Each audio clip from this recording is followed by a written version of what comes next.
여러분 안녕하십니까? 이번 시간에는 제11강 사회복지조직의 정보관리에 대해서 강의를 하도록 하겠습니다.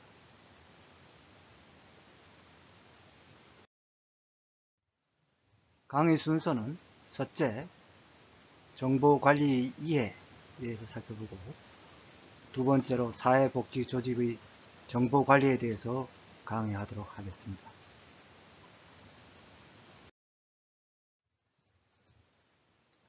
먼저 정보관리 이해입니다. 정보관리 개념에 대해서 살펴보겠는데요. 현대사회는 정보가 곧 생명이라 할 정도로 조직이나 또 업무의 성패가 정보에 달려 있다고 합니다. 그래서 정보의 중요성은 아무리 강조해도 지나치지 않을 것입니다. 그래서 정보는 단순한 자료가 아니라 사용자에게 의미 있는 형태로 처리한 자료입니다. 또 현재 또는 미래의 결정이나 행동에 대해 가치를 지니고 있고, 어떤 개인이나 조직의 특정 목적을 위해 만들어진 기호, 또 기호 체계이며 의도하에 정리 가공한 자료의 집합이라 할 수 있습니다. 그래서 어떤 업무나 업무 처리 과정에 정보는 도움을 주죠. 그래서 어떤 그 미래의 불확실성과 불안함을 감소시킬 수가 있습니다.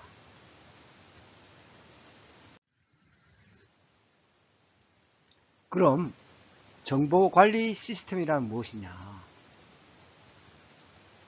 조직의 활동과 성과에 관한 정보를 수집 관리하는데, 이러한 그 정보를 이용하여 기관 내부의 다양한 의사결정을 지원하는 일련의 구조와 그 과정을 말한 것입니다. 그러니까 업무에 단순히 컴퓨터를 사용한다 이런 의미도 아니고, 또 자동적으로 자료를 수집하고 정리하는 전산화하고도 다른 의미입니다. 즉 정보관리 시스템이라는 것은 효율적 효과적 조직관리를 위해서 전산화된 업무 환경에서 정보 처리 기술을 응용한 구조를 갖추고 그것을 운영하는 것이죠.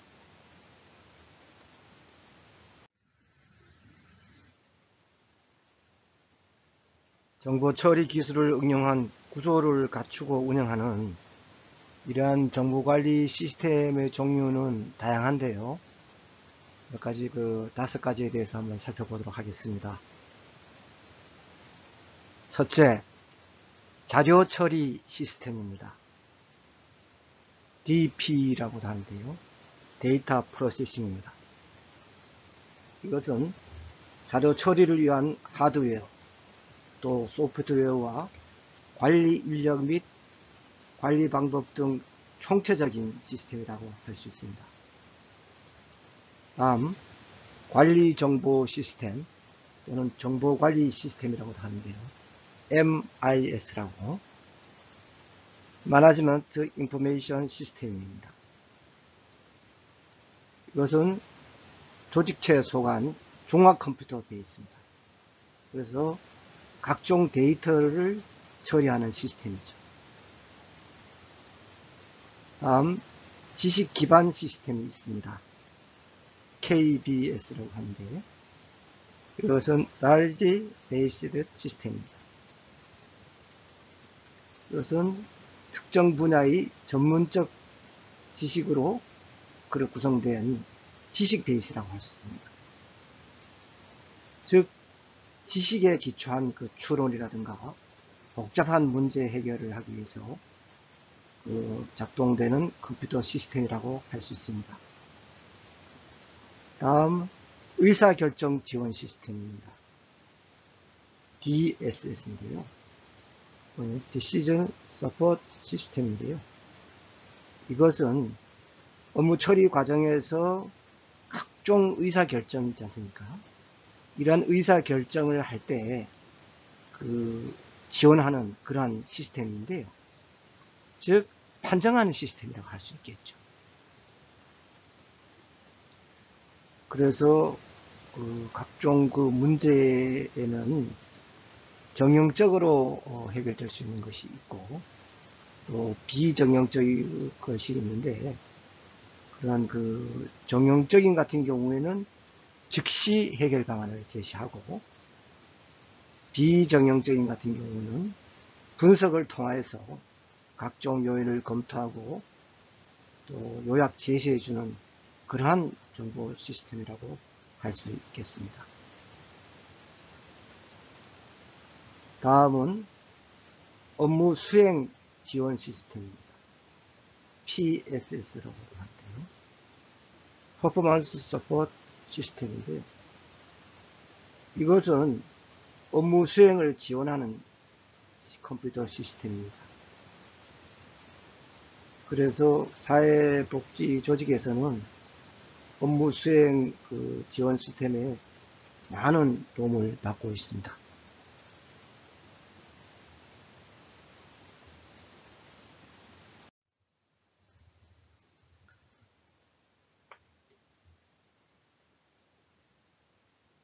정보관리 개념에서 정보관리란 기관에서 필요한 모든 정보를 하나의 시스템, 즉 구조화된 틀을 통해서 체계적으로 관리하는 것입니다. 조직에서 필요한 정보를 적시에 효과적으로 제공함으로써 조직의 목적을 효과적으로 달성하는 데 그 목적이 있습니다. 즉 사회복지기관에서의 정보관리는 그 클라이언트에 관한 정보, 그리고 재정자원의 관리와 같은 내부 운영의 효과적 관리 목적을 위해 사용됩니다.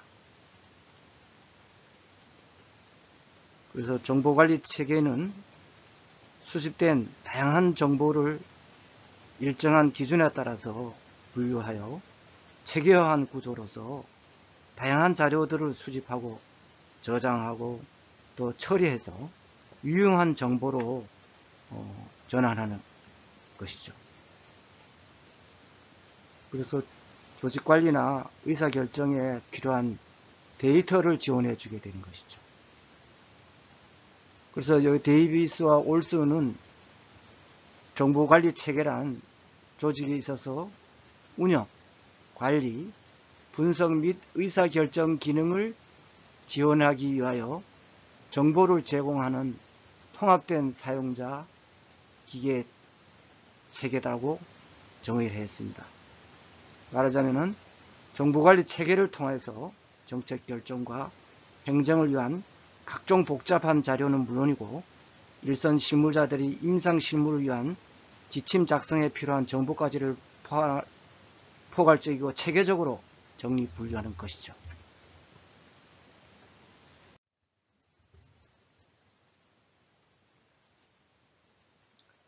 다음은 기본적인 그 정보관리 체계의 구성 개념을 도식화해 놨는데요. 좀 알기 쉽죠. 기본적인 정보가 입력을 통해서 처리가 되고 이런 제어 시스템을 통해 가지고 그 다음에 이제 산출이 이어지는 것이죠. 이 처리 과정에서는 주기억 장치와 보조 기억 장치가 있죠.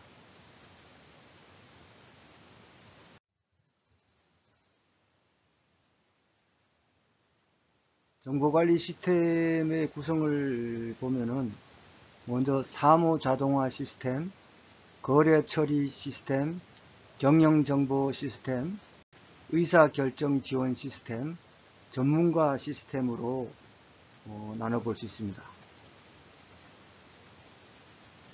이렇게 구성되어 있는데 정보관리 시스템 하나하나 살펴보면은 사무 자동화 시스템은 정보를 관리할 뿐만 아니라 정보와 연관된 업무를 보다 효과적으로 수행할 수 있도록 도와주고 대규모 조직에서 단순 사무의 그런 사무 자동화 시스템을 이용함으로써 사무실의 기능을 자동화하여 조직의 생산성을 지원하는 시스템입니다. 이러한 시스템을 통하여 사회복지기관에서는 워드 프로세서 파일이라든가 그래픽, 또 그림이라든가 사진, 음성, 동영상 1위까지 다양한 복지활동 정보를 일관되게 그런 관리 체계 하에서 효율적으로 관리 보관하면서 조직 내에서 다수의 사용자가 공유하며 사용할 수 있도록 통합적으로 관리하는 것이 가능하게 되겠습니다. 우리가 늘 이제 일상적으로 하는 거죠. 예. 사무자동화 시스템에 의해서. 우리가 주로 많이 하지 않습니까? 워드 프로세서를 해가지고, 자료를 수집해가지고 정리도 하고, 또, 보관도 하고, 또 공유도 하고, 그런 파일뿐만 아니라 사진이라든가, 또 그림, 또 음성, 동영상, 이런 거 다양하게 우리가 활용하고 정보를 저장하고 활용하고 있죠. 사무 자동화 시스템이죠. 다음 거래 처리 시스템은 하나의 업무가 순서대로 여러 단계로 구성되어 가지고 처리되는 그 시스템입니다.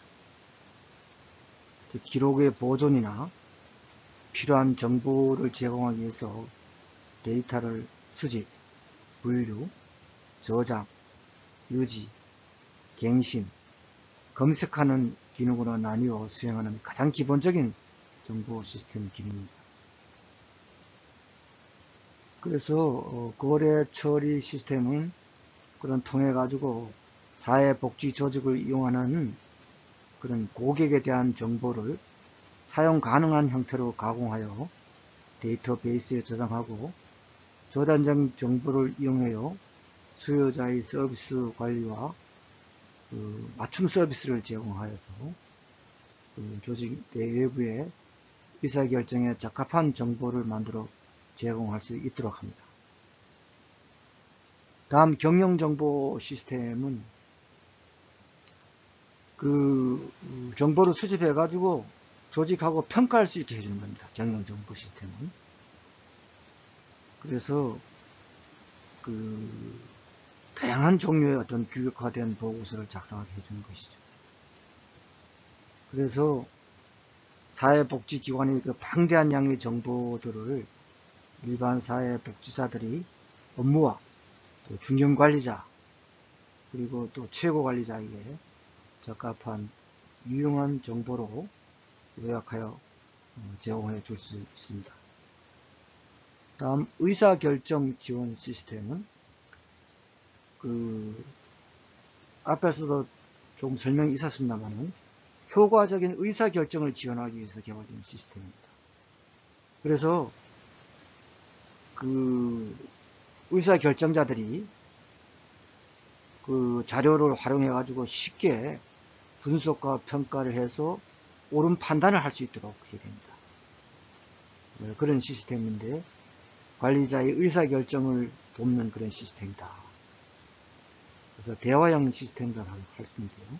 이 시스템을 통해 가지고 사회복지기관은 그런 문제를 호소하는 클라이언트에 대한 서비스 내용 등을 분석해서 적절한 서비스 계획을 수립하고 결정하는데 그런 유용하게 활용할 수 있게 합니다. 다음 끝으로 전문가 시스템은 뭐냐? 인간의 전문 능력과 의사결정을 모방하는 능력을 지님으로써 전문가에 의해서 행해지는 작업을 수행하기 위해서 만들어진 시스템입니다. 전문가 시스템은 그런 지식 베이스와 추론, 사용자 인터페이스로 구성된 것으로 보유하고 있는 데이터를 분석한 후에 어떠한 행동을 취할 것인가를 제안해 줍니다.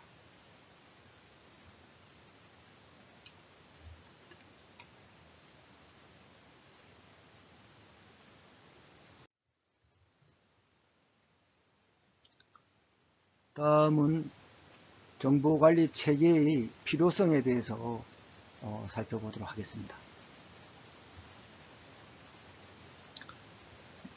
여기는 사회복지 분야에서 정보는 공공적 가치가 있는 정보, 상업적 가치가 있는 정보, 개인적 가치가 있는 정보, 뭐 이렇게 나누어서 설명했는데, 우선 그 정보관리 체계가 왜 필요한지 여기에 대해서 한 말씀 드리고자 합니다. 여러분들도 잘 아시다시피 21세기는 지식정보화 시대잖아요.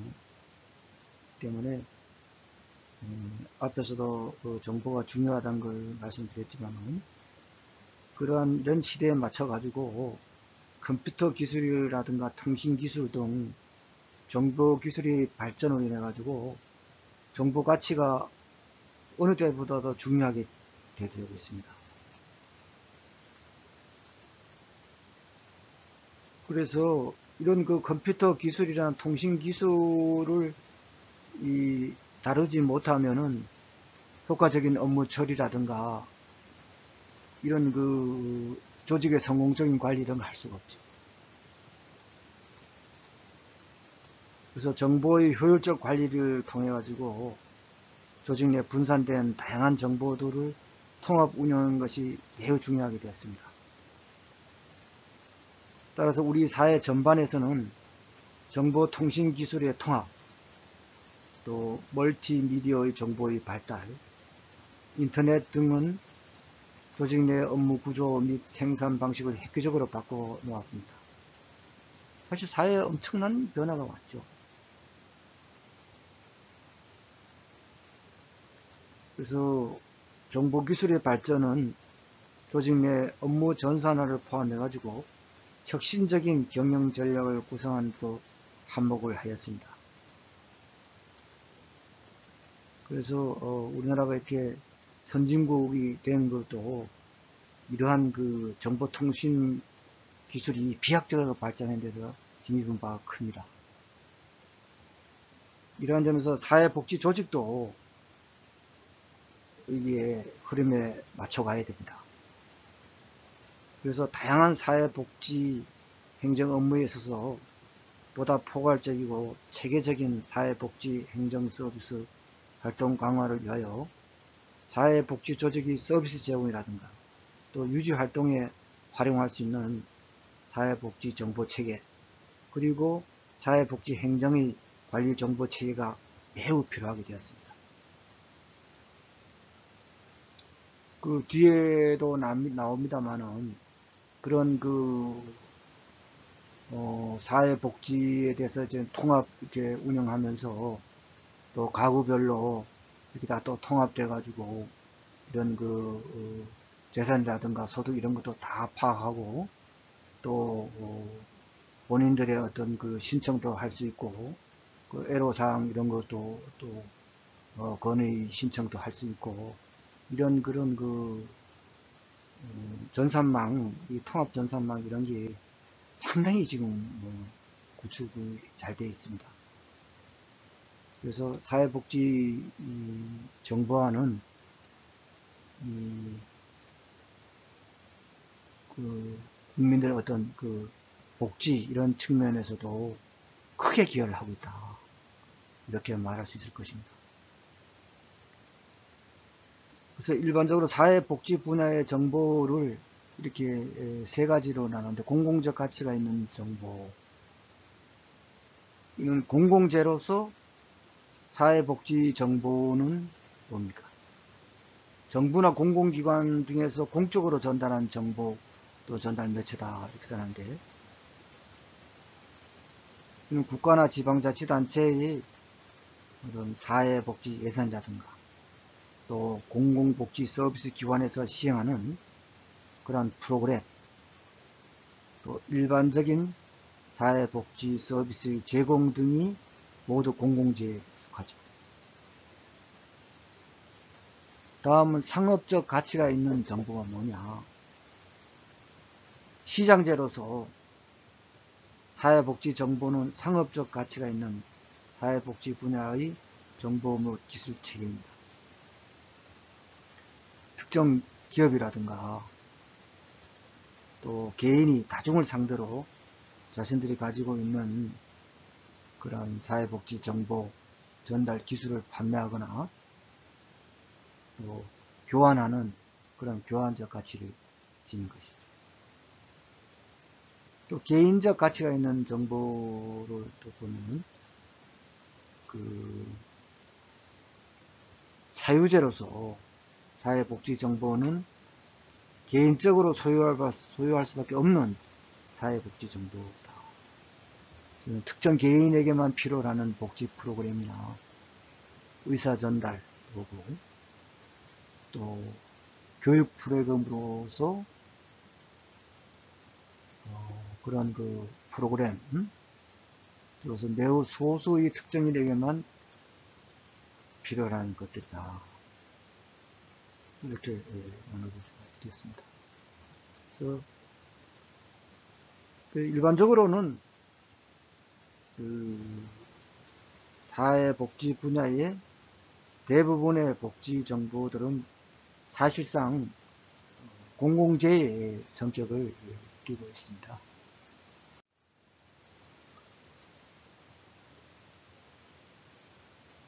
다음은 정보관리 체계의 필요성에 대해서 살펴보겠습니다. 그 세 가지 측면에서 그 필요성을 살펴볼 수 있는 게, 첫째는 복지 서비스 전달 체계의 정보화 측면입니다. 복지 서비스 통합 창구의 필요성으로 종합적인 서비스 제공이 가능한 사례관리 시스템 구축. 사례관리 시스템이라는 것은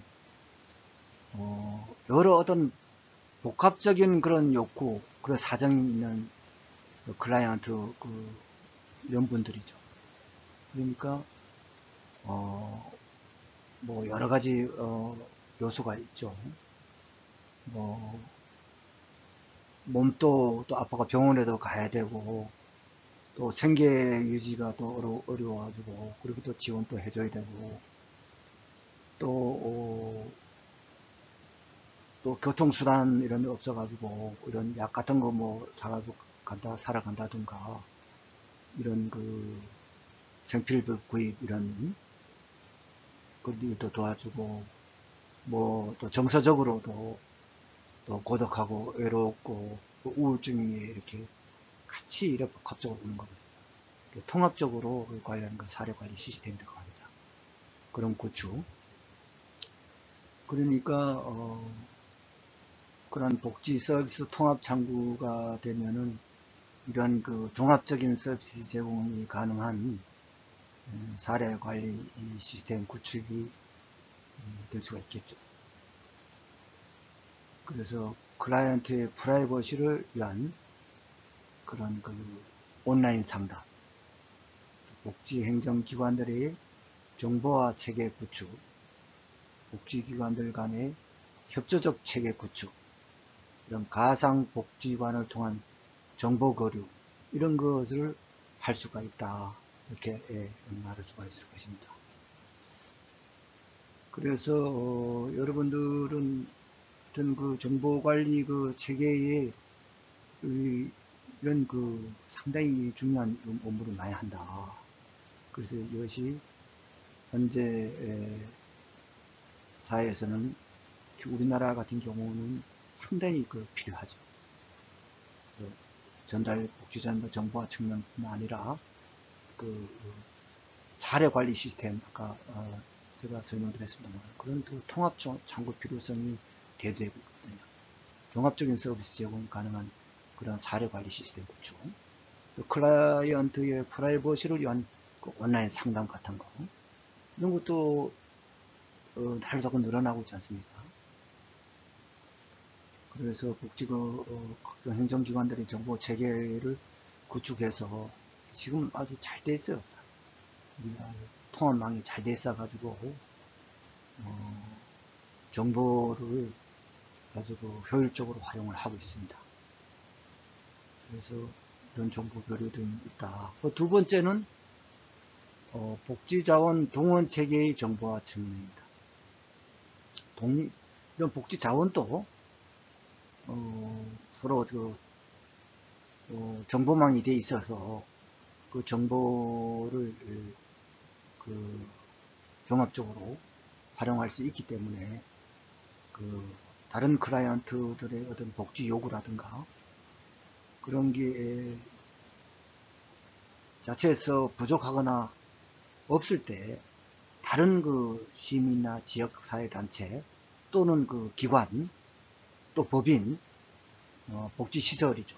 그런 데서 또 중개를 이렇게 해서 중개 서비스 체제를 동원해 가지고 또 연계시켜 주는 거, 이런 것도 사실 그런 그 타 기관이라든가 그런 지역사회에서 그런 자원이 복지 자원이 있는지 없는지 이런 것이 정부관리 체제가 구축되어 있지 않으면 알 수가 없죠. 그래서 그런 정보를 가지고 필요한데 자원을 중개해주고 욕구를 충족시켜주는 것이죠. 또 일반 시민들의 복지 정보 참여를 통한 복지를 전달하고 또 자원봉사 등 후원이나 결혼식 시스템 이런 것도 정보관리 체제의 필요성을 증대시켜주는 그런 일이죠. 또 정보 관련 인력 양성 및 교육적 측면에서도 가상복지대학이나 산학협동 전문 포럼, 또 산학연계 가상복지관 등 이런 게 있습니다.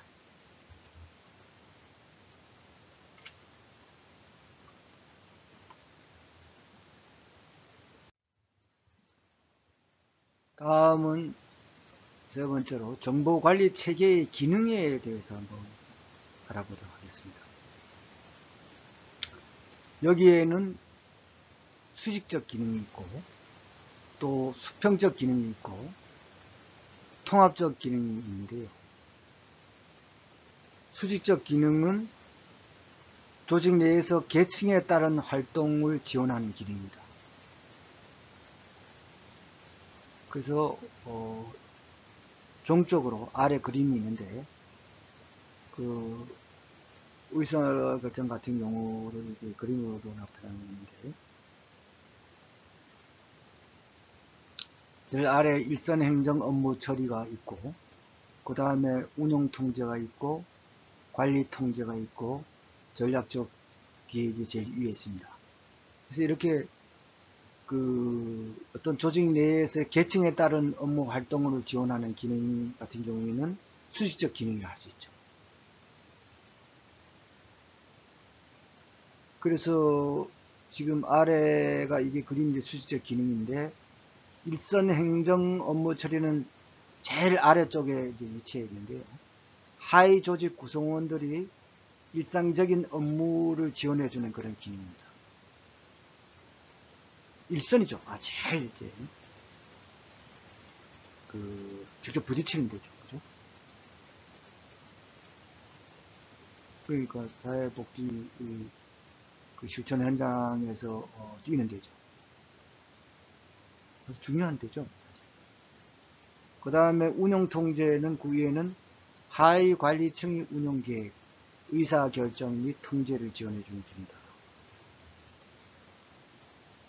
그 다음에 관리 통제는 중간관리층의 전술적 정책 및 의사결정을 지원해주는 그런 기능이다. 전략적 계획은 제1인데 최고관리층의 전략적 정책 및 의사결정을 지원해주는 기능이다. 이거는 이제 전략적 정책입니다. 관리는 중앙관리층 전술적 정책입니다. 어떤 부분적인 그런 정책이라는 거죠. 위에 최고관리층은 어떤 종합적이고 고도로 종합해야 되는 그런 전략적 정책에 반해서 전술적인 어떤 부분적인 그런 정책을 얘기하고 의사결정을 얘기하는 것이죠.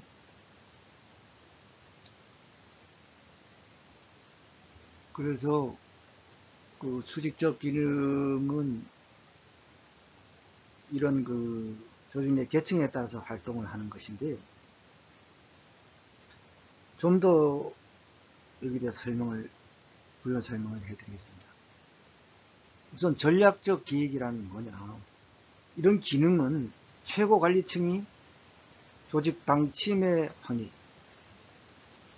또 새로운 정책의 입안, 또 정책이나 사업 간의 조정에 필요한 정보를 나타냅니다. 그래서 전략 정보는 조직의 목표를 달성하기 위하여 외부 환경의 영향과 예상된 변화에 더 많은 관심을 갖고 비주기적이고 비정기적이며 장기적인 전략 계획을 위해 필요된 정보로서 정책 결정자들이 판단의 근거를 두게 됩니다. 그 다음에 중간 관리층에는 이 관리 통계가 나왔습니다만 전술적 정책기 의사결정을 지원해주는 관리 기능이라고 했는데 이 기능은 뭐냐. 조직 내 중간 관리자들이 조직 내 활동의 성과를 측정하고 통제 조치를 취하고 또 하위 관리자 운영 통제하는데 여기서 이분들 얘기하는 겁니다. 하위 관리자들에 의하여 그 적용될 새로운 그 결정 규칙들을 설정해 준다 이거죠. 또 조직 활동에 필요한 제반 자원을 배분하는 데 요구되는 정보의 역할을 담당합니다. 그래서 관리 정보는 그 어떤 그 전략적 계획 그런 것보다는 낫지만은 비교적 미래지향적일 수 있고 또 현실적인 문제 해결을 위한 정보일 수도 있습니다. 다음 그 운영 통제를 하는 하위 관리층 같은 경우 보면은 뭐냐. 운영 정보는 조직 내 실무 담당자인 그런 하위 관리자들이 그런 운영 통제를 하는데 요구되는 정보다. 그래서 제반 운영 활동을 효과적이고 능률적으로 추진해 나가도록 확보되는 과정입니다. 그러니까 일상 업무, 일선 행정 업무 처리는 그 일상 업무 처리 기능입니다. 그래서 이 기능은 조직 활동을 수행하는 데 필요로 되는 정보로서 대개 일선 실무자들에게 활용되게 됩니다.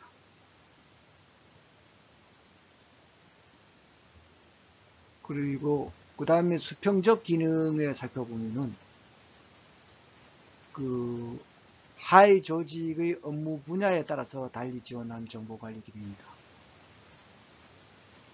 업무 분야에 따라서 나누기 때문에 일반 행정 업무라든가 또 재무회계 업무, 인사관리 업무 등을 지원하는 정보관리 체계의 기능을 말하는 것입니다.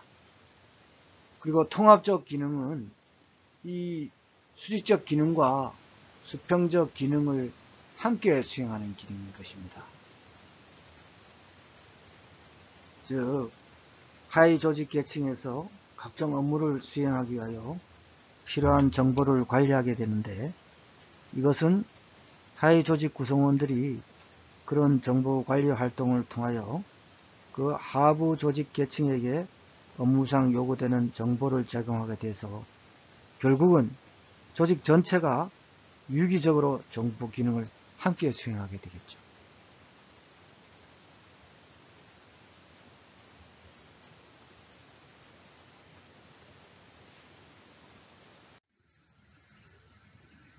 다음은 네 번째로 정보관리 체계의 구성에 대해서 살펴보도록 하겠습니다. 정보관리 체계의 구성으로는 우선 정보관리 체계의 물리적 구성과 조직의 기능에 따른 구분을 할 수 있는데요. 정보관리 체계의 물리적 구성에는 하드웨어, 소프트웨어, 데이터베이스, 운영 절차, 운영 요원, 이용자가 있는데요. 주요 내용을 살펴보도록 하겠습니다. 첫째, 하드웨어입니다. 하드웨어는 물리적인 컴퓨터 장치와 관련 장치를 의미합니다. 통상적으로 입력 장치가 있고 그 다음에 출력 장치가 있고 데이터베이스와 프로그램을 위한 보조 기억 장치가 있습니다. 또 계산이나 통제 주기억 장치인 중앙 처리기가 있죠. 다음 통신, 커뮤니케이션이 있습니다. 다음 소프트웨어로는 하드웨어의 작동을 지시하는 프로그램을 포괄적으로 지칭하는 용어죠. 그래서 소프트웨어에는 크게 시스템 소프트웨어, 여기는 시스템을 제어한다든가 또 시스템 지원, 시스템 개발하죠. 이런 시스템 소프트웨어가 있고, 그 다음에 응용 소프트웨어로 원명 소프트웨어, 전용 소프트웨어로 구분할 수가 있습니다. 다음 데이터베이스가 있습니다. 데이터베이스란 넓은 용도에 이용할 수 있는 형태로 보조 기억 장치 등에 기록한 데이터의 집합입니다. 저장된 데이터의 물리적 존재는 데이터가 저장된 기억 매체, 즉 자기 테이프나 또 디스크팩, 디스켓, USB 등으로 나타나고 있습니다. 다음 운영 절차인데요. 프로시저라고 하는데, 시스템의 운영에 필요한 제반 절차는 매뉴얼 또는 지침서와 같은 물리적 책자를 통해 정리되므로 정보 시스템이 물리적 요소의 하나로 볼 수가 있습니다. 그러니까 운영 절차에 대해서 책자로 나오고 있죠. 이것도 물리적 요소의 하나라고 볼 수가 있다, 이런 얘기입니다. 여기에는 사용자의 시스템 이용을 위한 절차, 또 데이터 입력 요원을 위한 절차, 컴퓨터 조작 요원을 위한 절차 등이 있습니다. 다음 운영 요원입니다. Operations Personnel입니다. 운영 요원이란 컴퓨터 오퍼레이터, 시스템 분석가, 프로그래머, 데이터 준비 요원, 정보 시스템 관리자, 데이터 관리자 등을 의미합니다. 다음은 이용자로 유저라고 하죠. 정보 시스템을 사용하는 사람으로서 사회복지 조직의 구성원, 지역 주민, 관련 단체 등이 있습니다. 다음 두 번째로 조직의 기능에 따른 구분을 살펴보도록 하겠습니다. 일반적으로 조직의 기능에 따라서 정보관리 시스템은 인사정보 시스템, 또 회계정보 시스템, 재무정보 시스템, 그 다음에 생산정보 시스템, 마케팅 정보 시스템으로 구분할 수가 있겠죠. 그런데 이제 사회복지 조직은 기업 조직과 달리 다음과 같이 구분할 수가 있는데요. 첫째, 사회복지 조직에서는 사무관리가 있죠. 그 다음에 클라이언트 정보 시스템이 있죠. 좀 그 클라이언트에 대한 그 인적사회라든가 이런 여러 가지 정보 시스템을 다루게 되죠. 셋째, 의사결정을 지원하고, 넷째, 임상사정, 다섯째, 직접적인 개입, 이런 것도 있고, 여섯째, 전자네트워킹, 일곱째, 또 교육과 훈련, 여덟째, 조사 연구와 정보 검색 등이 있습니다.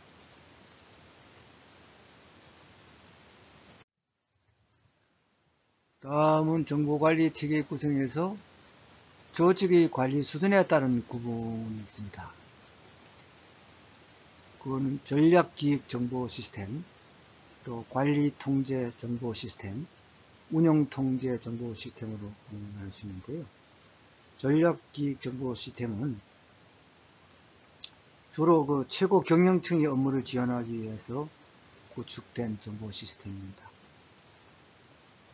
조직의 현재 능력을 평가하고 과거 자료를 이용한 미래 예측을 행하며 산업과 경영자에 대한 자료의 조직 내 데이터베이스 구축,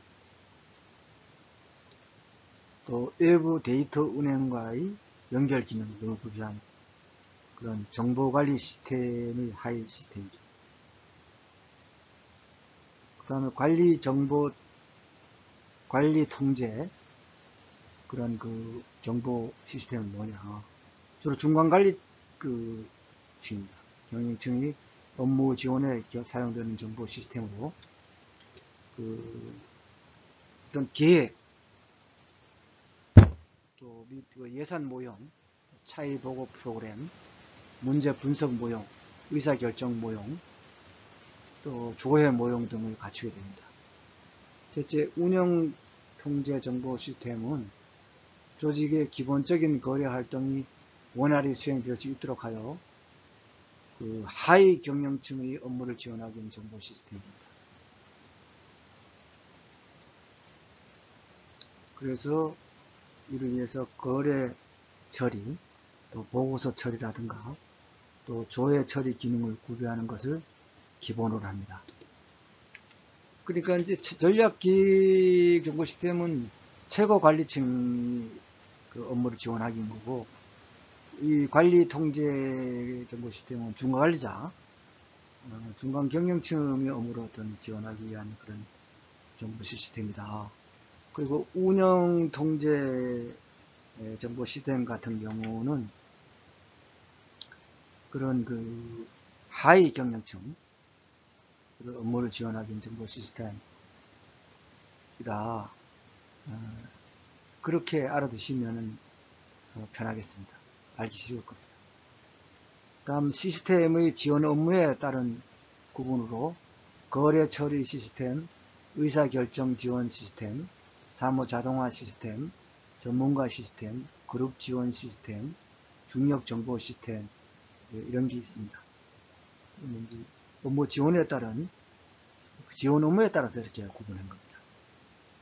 그래서 이런 내용은 앞에서 다 설명이 됐기 때문에 내용을 알 수 있을 것이니까 이렇게 참고하시고요. 그래서 논란 같은 경우는 6단계 모형을 제시했는데요. 처음에는 4단계 모형을 제시했다가 새로운 기술이 도입되면서 다시 새로운 성장이 시작된 6단계 모형을 확장했는데요. 4단계 모형은 그런 착수, 확산, 공식화, 성숙 이렇게 4단계 모형을 주장했는데 6단계를 살펴보면 첫째 이제 도입 단계가 있는데 확산 단계, 통제 단계, 통합 단계, 데이터 관리 단계, 성숙 단계 이렇게 확장돼 갑니다. 이런 단계로. 그래서 도입 단계로서는 정보 체계가 어떠한 단계인가? 그때는 낮은 통제고 약간의 여유 자원, 또 정보 시스템 기획이 미비하거나 없습니다. 둘째, 확산 단계로는 컴퓨터 사용을 보급하기 위한 보다 큰 여유 자원을 확보한다. 그때는 이제 계획이 있지만 낮은 수준의 계획입니다. 비용 증가와 통합의 결여에 의한 비용 증가가 두드러집니다. 확산 단계에서. 통제 단계에는 높은 수준의 통제, 정보 시스템 기획이 강조됩니다. 넷째, 통합 단계로는 통합의 강조, 정보 시스템 비용에 대한 사용자 통제를 강조하고 데이터베이스를 사용합니다. 다섯째는 데이터 관리 단계로 데이터 관리에 이제 초점을 두고요. 조직이 전략적 우위에 공헌하는 그러한 시스템 개발을 촉진하기 위한 어느 정도의 여유가 있습니다. 데이터 관리 단계는 어느 정도 여유가 있는 것이죠. 정도 되면. 다음 이제 성숙 단계로는 응용 포트폴리오가 완성되고 조직 목적에 부응하는 그런 단계죠. 논란이 이제 6단계 모형으로 이렇게 제시를 했습니다. 그래서 조직에 있어서 정보 체계가 이러한 그 단계를 거쳐서 점차적으로 도입, 확산, 통제, 통합, 데이터 관리, 종속 단계 이렇게 그 성장하게 그런 모습을 보여주는 것을 볼 수가 있습니다.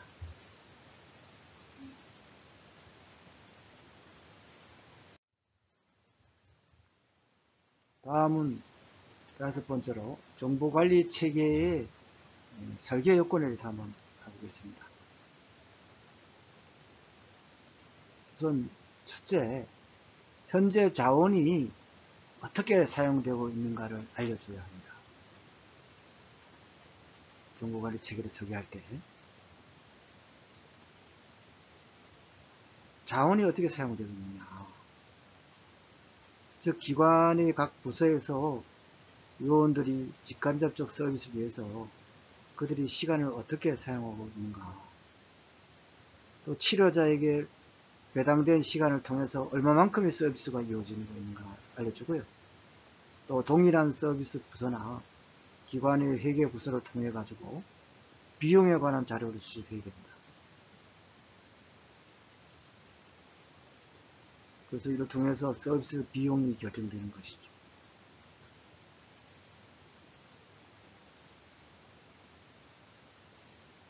그래서 적당한 비율을 결정하는 방법은 많이 있긴 하지만은 이런 방법들은 모두가 활용 가능하고 유용하며 명확하게 정의된 형태의 자료를 요구합니다.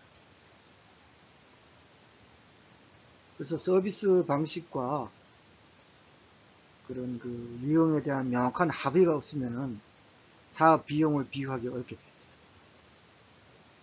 또 두 번째로 기관 내의 서비스 유형들을 결정하는 능력이다.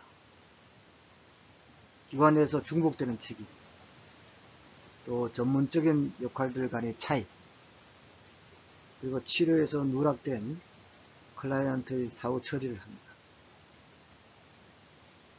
그래서 기관 내적으로는 책임성은 중복되는 그런 서비스 분야, 중복되는 책임들, 이런 서비스의 지속성과 통합에 대한 문제들을 이제 알아내는 것, 식별하는 것이죠.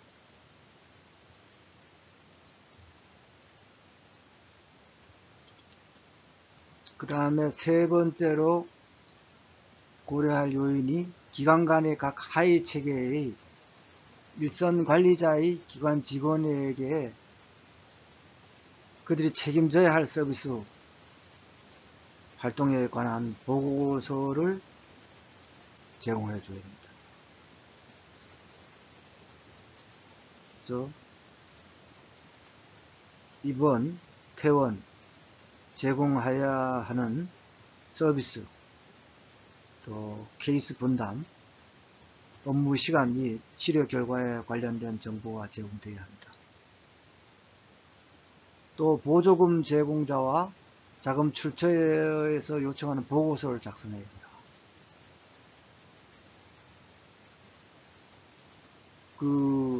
후원을 해주는 국영기관, 또 뭐 자문위원회와 감독위원회, 지역사회, 자금기관 및 과계적인 자금 제공을 요청하는 보고서를 작성하는 것입니다.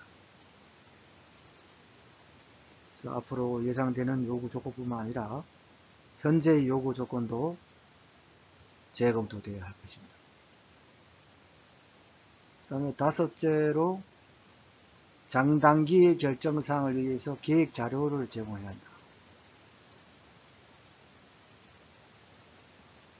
이거는 직원과 기타 자원의 재분배, 또 서비스를 잘 제공받지 못하는 사람들에게 활용 가능한 서비스를 개발하는 것입니다.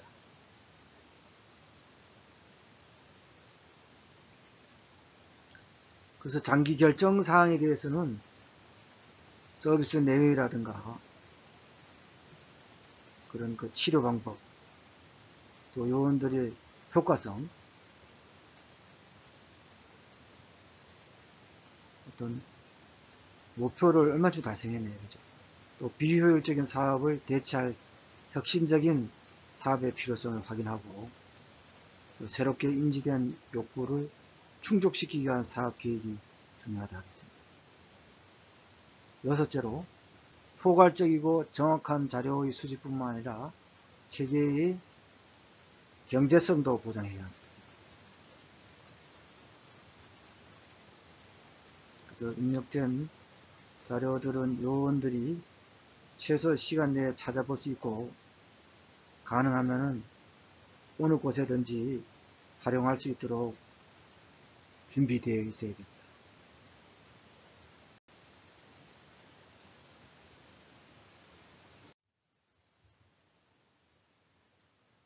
다음은 두 번째로 사회복지 조직의 정보관리에 대해서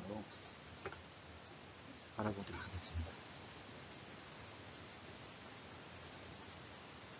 사회복지 분야에 있어가지고 정보관리는 매우 중요하다 하겠습니다. 앞에서 중요성을 논했습니다만 계속 중요성이 나옵니다. 그 뒤에도 그런 개인정보 보호 문제 이런 것도 지금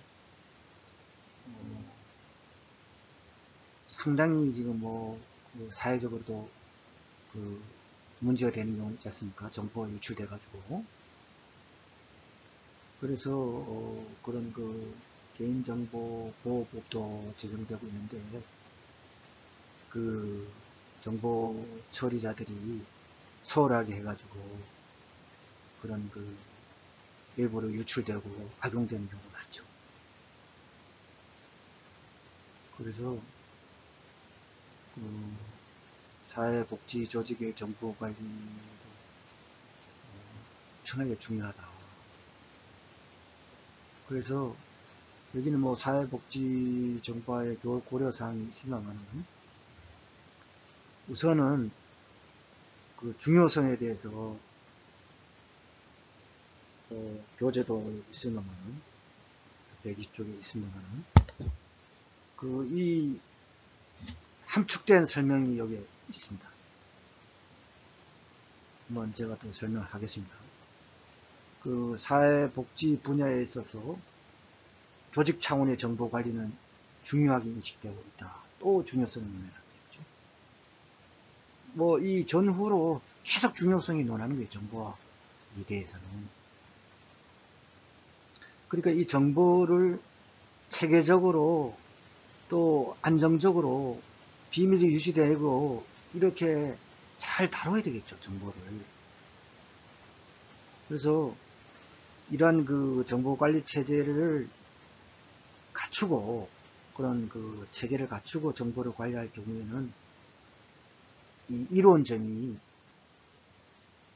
도움을 줄 수 있는 일이 업무의 효율성을 증대시킬 수 있다. 앞에 이게 다 나온 거예요, 사실은.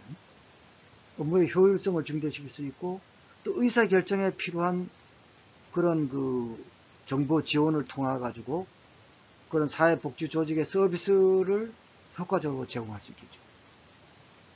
의사결정을 바르게 할 수 있으니까. 그러한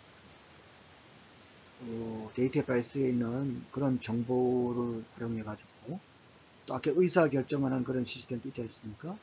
그런 걸 동원함으로써 판단력이 좋아지겠죠. 그렇게 됨으로써 사회복지 조직의 조직의 차원에서 다루는 그런 서비스가 그런 효과적으로 제공될 수 있겠죠. 그렇게 되면 어떻게 되겠습니까?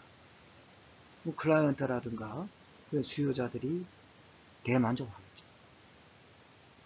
그렇게 돼야 되겠죠. 또 자료의 정보 처리로 인하여 가지고 자료가 정확하고 정확성과 또 객관성, 타당성이 확보되겠죠. 그죠?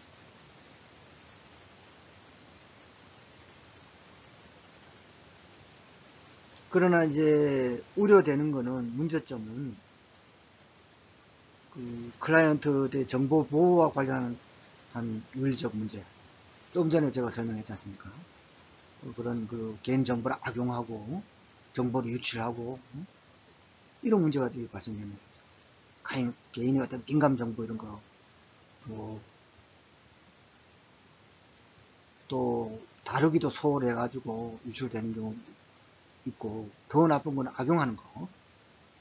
그런 그 개인정보를 뭐 다른 데에다 넘기고 말이죠. 돈을 받고 넘기고 뭐 그런 경우도 있지 않습니까? 그래서 이거는 엄격하게 다뤄야 되겠습니다. 이거는 또 윤리적인 문제고 큰 사회적인 타격이 되기 때문에 그런 문제점이 있으니까 어떻게 하면 이게 정보 보호를 잘할 것인가 뒤에 좀 나옵니다만은 우리가 다각적인 대책을 강구해야 될 것입니다. 그런 그 전산 업무도 증가에 따른 문제점도 고려할 필요가 있을 것입니다. 함축된 내용은 공통적으로 있기 때문에 PPT에서 따로 뭐 이렇게 하진 않았는데 정확하게 인지를 하고 있어야 됩니다. 그 사회복지 정보화의 고려사항으로는 수요자 중심 정보화로 클라이언트, 수요자, 또 사회 그 복지사, 다 여러분 같은 분들이죠. 정보관리 체계를 구축하고 사회복지 관련 행정, 효과적인 검증 프로그램이 필요하다. 또 온 오프라인과 사회복지 서비스를 연계해야 된다. 그렇죠. 뭐 온라인만 해서는 안 되죠. 온 오프라인 다 해서 사회복지 서비스를 연계하고 그런 또 연세가 많은 분들 이런 분들 같은 경우는 좀 온라인에 아직 익숙지 못한 경우가 많거든요. 오프라인에 대해서도 도와주고 이렇게 해서 그 정보화를 커버해 나가야 됩니다. 요즘 뭐 여러 가지 그 정보화 그런 교육도 많이 이렇게 무료로 많이 하고 이러는데 그런 건 상당히 장려할 만한 일이죠. 근데 이제 그런 같은 경우는 이제 홍보를 많이 해서 참여자가 좀 많아야 됩니다. 사실 참여자가 아직 좀 못 미치는데 그런 거는 적극적으로 홍보를 해서 정말 그 필요한 것 같은 경우에는 잘 홍보가 돼서 필요한 사람들한테 직접 나와서 그런 교육을 받을 수 있는 참여 확대할 수 있는 기회를 열어야겠다. 그리고 개인정보의 어떤 비밀 보장. 이것도 아까 제가 강조를 많이 했죠. 비밀 보장이 돼야 됩니다. 이게 정보가 비밀 보장이 뭐 안 되면은 큰일이죠. 누가 이게 그렇게 정보 처리에 이렇게 참여를 하겠습니까? 자기 정보를 주겠습니까? 비밀 보장 안 되면. 이건 아주 엄격하게 다뤄야 됩니다. 비밀 보장. 사회복지 서비스 정보의 통합화, 정보 공유 시스템을 해서 표준화된 업무 처리 방식이다. 그거는 지금 우리나라가 아주 잘 되어 있습니다. 정보 접근의 강화, 정보 기술 취약계층 변화. 조금 전에 제가 설명을 드렸잖아요. 그죠? 정보 기술을 호등 공공기관이라든가 이런 시민들이 다니는 이용시설 이런 데 같은 경우는 정보 기술을 모르면은 이걸 이용할 수도 없어요, 지금. 그런데 그런 정보 기술에서 취약한 그런 계층이 있는데 그런 데에서 적극적으로 배려해서 정보 접근성을 강화를 해야 됩니다. 잘 홍보를 해서 심리적 거리도 다 단축하고 가까이 있어도 괜히 가기 싫고 이런 사람들이 있거든요. 이 같은 경우는 적극 홍보해서 도움이 된다는 거, 꼭 필요하다는 거 이런 인식해 주는 것이 매우 중요하다. 물리적 거리뿐만 아니라 심리적 거리도 이렇게 단축시켜 줘야 된다. 그런 것들 적극적으로 홍보도 해주고 이렇게 해야 됩니다. 적극적으로 시민들 속에 뛰어들어야 되겠죠. 그래서 사회복지정보관리 시스템의 개발 과정은 시스템 개발에 대한 이해를 도모해서 또 현 상황에 대해서는 정확한 그 파악을 해야 됩니다. 조직 차원이고 또 조직원 차원에서 파악을 해야 됩니다. 조직만 가져는 안 돼요. 그 구성원들이 또 그런 정확한 파악에 나서야 되고 기존 정보관리 시스템에 대해서 분석을 해서 세부 설계를 하고 또 정보관리 시스템을 검증과 준비를 거쳐서 신규 시스템 전환 단계, 신규 정보관리 시스템 유지 보수를 해야 된다. 이런 사회복지 정보관리 시스템의 개발 과정이 있다는 거 알아두시고요. 다음 세 번째로 사회복지 조직의 정보관리 시스템입니다. 그래서 여기는 이제 클라이언트 정보관리 시스템이 있고 조직 정보관리 시스템이 있고 업적 정보관리 시스템이 있는데요. 클라이언트 정보관리 시스템은 뭐냐? 프로그램 이용자들에게 서비스를 제공하는 것에 초점을 맞춘다.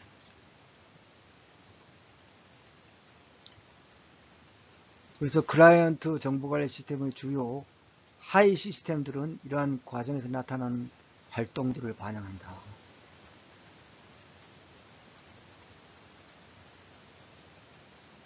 그래서 클라이언트에 대한 정보, 또 클라이언트와 서비스 프로그램 간의 상호작용에 관한 정보, 이런 거를 생산이라든가 조직, 보고하기 위한 것이죠. 조직 정보 관리 시스템은 기획이나 예산 수립, 또 보고서 작성, 조직 관리 평가 등과 같은 기본적인 사회복지 조직의 행정적 기능들을 보조 역할을 수행하는 정보 관리 시스템입니다. 업적 정보 관리 시스템은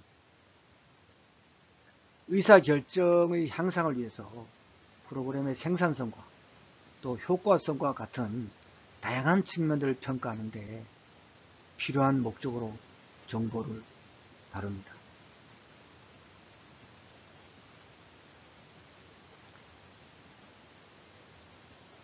그래서 업적에 관한 정보는 기획을 위한 정보와 평가를 위한 정보로 나눌 수 있는데요. 기획에 의한 정보는 미래의 계획을 수립하기 위해서 필요한 정보로서 장기간에 걸친 데이터 축적이 필요하죠. 그 다음에 평가 정보는 서비스 성과와 비용에 관한 정보들이죠. 서비스 이용자들은 복수의 문제와 그런 그 욕구들을 소유하고 있을 가능성이 높죠. 그래서 이런 각기 다른 여러 기관들이 서비스를 사용하는 것이 보통입니다.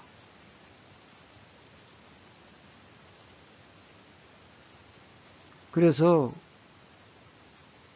제가 앞에서 설명했지만은 이 복지 서비스 욕구가 다양하기 때문에 복수의 어떤 문제나 이런 거를 가지고 있거든요. 그런 분들이 많거든요. 그러면 당연히 욕구도 다양하겠죠. 다양한 요구하겠죠. 그래 되면은 지금도 이런 것도 좀 문제인데 이 효과성을 제고하기 위해서는 그 자기 기관에서만 제공하는 서비스만 가지고 고집하면 안 되거든요. 클라이언트들이 또 다른 기관에서 또 그런 서비스가 또 받을 그런 수요가 있기 때문에 이러한 그 좀 통합도 좀 기하고 또 그러지 못한 경우에는 다른 기관이나 프로그램들과의 정보 시스템의 그 통합성, 호환성 이런 게 필요하다 이거죠.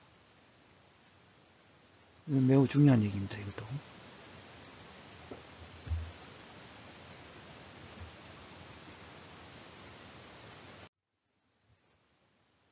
다음은 사회복지 시설 정보 시스템을 이제 그림으로 우리 흐름도가 있는데 이거는 뭐 회계가 있고 뭐 보조금, 후원금, 수입 지출 이런 게 있으니까 그 이런 게 보조금 사용 내역 이런 거 시군구에 보고하고 또 인사 종사자의 통합 인사 관리라든가 종사자 근태 관리, 근무 태도란 얘기예요. 종사자 뭐 급여라든가 퇴직금 관리 이런 것도 다루고, 그런 또 고객 관리가 있죠. 후원자 관리라든가, 그다음에 후원금 수입 사용 관리라든가, 기부금 영수증 발급 이런 것도 이제 다 세무서 이런 데 신고도 해주고 말이에요. 이력 정보 같은 경우도 이용 생활인 입수 퇴소 관리, 사업 계획 및 실적 관리라든가 서비스 계획 및 등록 관리 뭐 이런 게 있습니다. 그래서 이런 흐름도 여러분들이 참고해 주시고요. 또 사회복지시설 정보관리 매뉴얼 메뉴별 상세 업무를 이렇게 표가 나와서 실었는데요. 그것도 이런 업무를 한다는 거, 사회복지시설 정보관리 시스템에서는 회계관리가 있고, 또 이런 예산 관리하고 이렇게 수입 지출하는 거죠. 또 인사에 대한 거 하고, 뭐 인사 발령 뭐 근무 태도라든가 현황 이런 것도 다 하고, 급여 이건 이제 급여를 관리하고, 급여 처리라든가 급여 출력, 퇴직금 관리 뭐 이런 것도 있고, 세무 관리, 그 다음에 이런 예산 관리, 사업 소득, 기타 소득 관리 이런 게 있고, 자산 관리도 있죠. 또 고객 관리, 이건 설명 다 했고, 이력 관리 이런 게 있다. 그래서 시군급 보고는 정형 보고로서 재정 정보가 있고, 또 예산 결산이 있다. 참고적으로 메뉴 사항을 그 3번까지 참고해 주시기 바랍니다. 다음은 5번째로 사회복지 정보 시스템의 추진 사례를 소개하겠습니다. 먼저 사회보장 정보 시스템입니다. 보건복지부에서 사회복지법인 및 사회복지시설 업무의 전자화를 위하고 관계 중앙행정기관과 지방자치단체에서 시행하는 사회보장 수급권자 선정, 그리고 급여관리 등에 관한 정보를 통합 연계하여 처리, 기록 및 관리하는 시스템을 구축하였습니다. 주요 내용은 각종 사회복지급여 및 서비스 지원 대상자의 자격과 이력에 관한 정보를 통합 관리하고, 지방자치단체의 복지 업무 처리를 지원하기 위해서 개인별, 가구별로 데이터베이스화해서 중앙에서 통합 구축한다는 것입니다. 그 전에 사업별로 각각 관리되던 복지 대상자 정보를 개인별, 가구별로 통합한다는 것이죠. 그래서 개인별, 가구별로 지원받는 수의 이력을 투명하게 관리하고, 또 각 부처에서 분산 운영되고 있던 복지 사업의 정보, 지원 대상자의 자격, 그리고 이력 정보를 또 개인별, 가구별로 통합 관리해서 복지 업무를 처리하는 것이죠. 그래서 수요자 중심의 맞춤형 서비스를 제공하고, 부정 중복 수급을 방지할 수 있는 기틀을 마련하고 있습니다. 또 각 부처 및 정보 보유기관에서 제공한 복지사업 정보, 자격 정보, 수급 이력 정보를 사회보장정보 시스템을 통해 관리하는 것이죠. 축적된 정보를 이용해서 개별 수급자에게 보다 편리하게 복지 서비스 및 급여를 제공하고, 각 부처는 관리 정보를 기반으로 민원 대응, 적정 수급 관리, 업무의 처리, 복지사업 설계 등에 활용하고 있습니다. 그리고 향후 중앙부처의 복지사업뿐만 아니라 지방자치단체 복지사업과 민간 지원 등 범정부 차원으로 단계적으로 확대해서 평생 맞춤 복지 시스템으로 발전하고 있습니다. 다음, 독거 노인 응급 안전 돌보미 시스템 구축입니다.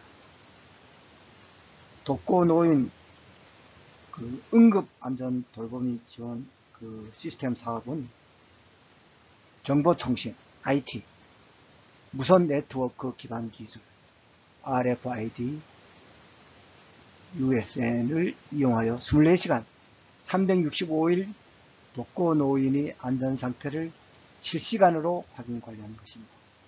독거노인 돌봄 기본 서비스는 소방방재청 구조 구급 연계로 독거노인에 대한 종합적인 사회안전망 구축을 목적으로 하고 있습니다. 그래서 독거노인 응급안전 돌봄 시스템을 좀 세부적으로 설명해 드리면은, 독거노인 가정 내에 센서 장비를 설치해 놓고 응급 상황이 되면은 자동 신고가 되는 것입니다. 예를 들자면은 그 화재나 가스 같은 경우, 또 응급 호출이 있습니다. 그랬을 경우에는 이 화재, 가스 감지는 자동으로 신고가 돼 가지고 소방서에서 응급 출동을 해가지고 지원합니다. 응급 구조, 화재가 났을 경우에는 화재 진화를 하는 것이죠. 그래서 응급 신고가 접수가 돼서 응급 구호를 한다.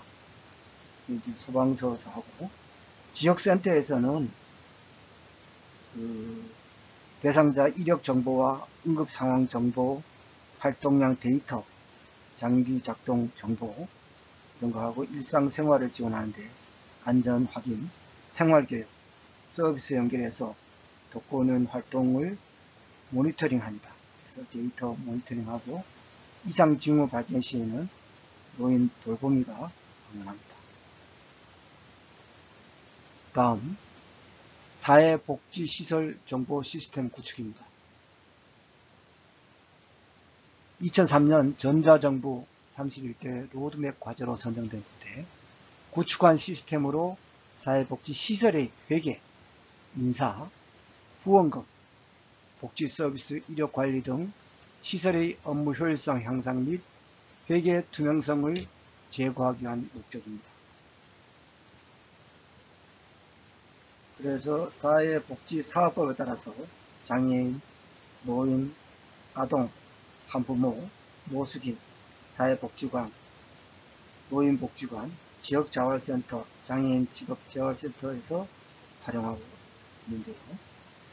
그 사회보장정보 시스템과 연계해 가지고 사회복지시설 정보 시스템 구축 및 고도화 사업에 따라서 사회복지시설 보조금 집행의 투명성을 제고하고 복지급여의 중복 및 누락 방지, 또 수혜 서비스의 균등 배분 등 국민지향적 복지를 달성하는 데 기여하고 있습니다. 다음 추진 사례로 국민복지 포털로 복지로 구축을 해놨습니다. 일반 국민이 중앙부처에서 제공하는 복지 서비스 정보를 쉽게 접할 수 있고, 또 도움을 신청하고 이웃돕기, 복지 부정 신고 등의 국민이 직접 참여할 수 있는 국가대표 복지 포털입니다. 복지로를 구축해 놨다는 거하고, 다음 사회서비스 전자바우처 시스템을 또 구축해 놨습니다. 2007년부터 장애인 활동 지원 등 각종 사회서비스 사업에 대해 서비스 이용, 비용 지불, 정산 등의 전 과정을 전산 시스템으로 처리하기 위해서 구축 활용하고 있습니다. 다음은 6번째로 개인정보 보호인데요. 개인정보는 일반적인 정보는 주민등록번호, 이름, 주소, 가족관계 등을 의미하는 것입니다. 사회적 정보는 교육정보, 근로정보, 자격정보가 되겠고, 통신 위치 정보는 통화, 문자 내역, IP 주소, 화상 정보, 또 GPS 등의 정보가 있고요. 그 다음에 정신적 정보는 기호, 또 성향, 신념, 사상, 정치적 신념도 있을 거고, 그죠? 보수, 진보 이런 성향도 있을 거고, 여러 가지 종교 이런 문제도 있을 거고, 재산적 정보는 개인 금융 정보, 신용 정보 이런 게 있고, 신체적 정보는 신체 정보, 의료, 건강 정보 이런 게 있습니다. 특히 이제 주민등록번호 이런 건 이제 함부로 요구할 수가 없죠. 그래서 개인정보보호법도 여러분들이 기회나면 한번 봐주시기 바랍니다. 엄격하게 주민등록번호 같은 경우도 처리하게 되어 있어요. 개인정보보호 준수사항은 시설관리자의 사용자 관리를 철저하게 해야 된다. 타인의 어떤 개인 PC 접근을 통제한다 이거죠. 윈도우 4의 복지시설 정보 시스템의 개인 비밀번호를 설정하고 이를 주기적으로 변경하고 화면 보호기를 설정하는 등의 조치를 취해야 됩니다. 개인 프로그램 문서 관리도 철저히 해야 된다. 업무상 불필요한 응용 프로그램 설치 금하고 공유 폴더는 삭제하고 개인정보가 포함된 자료 저장은 자제하되 부득이 저장해야 할 경우에는 반드시 암호를 설정하도록 한다.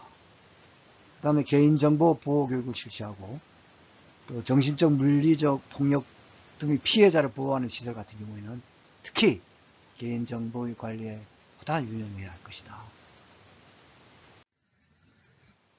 다음에는 6번째로 개인정보 보호입니다. 개인정보 처리 단계별 개인정보 보호 법령 규정입니다. 처리 단계는 수집 이용, 그 다음에 저장 관리, 제공 위탁, 파기 이렇게 되겠습니다. 그 다음에 권리 보장이 있는데요. 하나하나 살펴보면은 개인정보 보호 법령 규정에는 개인정보 수집 이용에 관한 규정이 있고 또 개인정보 수집에 제한이 있습니다. 필요 최소한의 정보를 수집해야 하는 것이죠. 또 민감정보 및 고유식별 정보 처리를 제한하게 되어 있습니다. 그래서 민감정보라는 것은 사상, 신념, 노동조합, 정당의 가입, 탈퇴, 정치적 견해, 건강, 성생활 등에 관한 정보, 그 밖에 정보 주체의 사생활의 현재의 침해할 우려가 있는 그러한 개인정보를 말하는 것이죠. 그 다음에 고유식별 정보라는 것은 1등급 개인정보로서 주민등록번호라든가 여권번호, 운전면허번호 이런 걸 얘기하는 것이죠. 처리 제한되는 게 있고 그 다음에 인터넷상 주민등록번호 외에 회원가입 방법을 제공하게 되어 있습니다. 인터넷상에 가입할 때 주민등록번호 이외의 회원가입 방법으로 제공해라 이런 뜻입니다. 다음 영상정보 처리기기 설치 운영이 있고 개인정보 처리 방침 공개, 또 개인정보 보호 책임자 지적, 개인정보 안전성 확보 조치에 관한 내용이 있고요. 그 다음에 개인정보의 제3자 제공, 목적 외 이용 제공 금지가 있고 개인정보 처리 위탁, 영업 양도 등 개인정보 이전이 있고요. 그 다음에 개인정보 파기가 있습니다. 개인정보 처리자는 보유기간이 경과했거나 개인정보의 처리 목적 달성 등 그 개인정보가 불필요하게 되었을 때는 지체 없이 그 개인정보를 파기하게 되어 있죠. 그래서 권리보장에는 개인정보 유출 통지 신고 및 개인정보 침해되는 신고하는 게 있고 개인정보 연락, 그 다음에 정정 삭제 처리 정지권이 있습니다. 또 개인정보 분쟁 조정위원회 및 집단 분쟁에 관한 조정이 있고요. 권리 침해 중지 단체 소송이 있습니다. 그래서 사회복지시설 정보 시스템 내 개인정보는 이런 후원자가 있겠죠. 개인정보 있죠. 그 다음에 이용자들도 있겠죠. 그죠? 뭐 클라이언트라든가 많지 않습니까? 수요자들. 그 다음에 종사자 가족정보 있을 거고 사업자, 종사자 정보 많죠. 또 보조금 관련이 있으니까. 그래서 뭐 개인정보 이런 거는 잘 지켜져야 되겠습니다.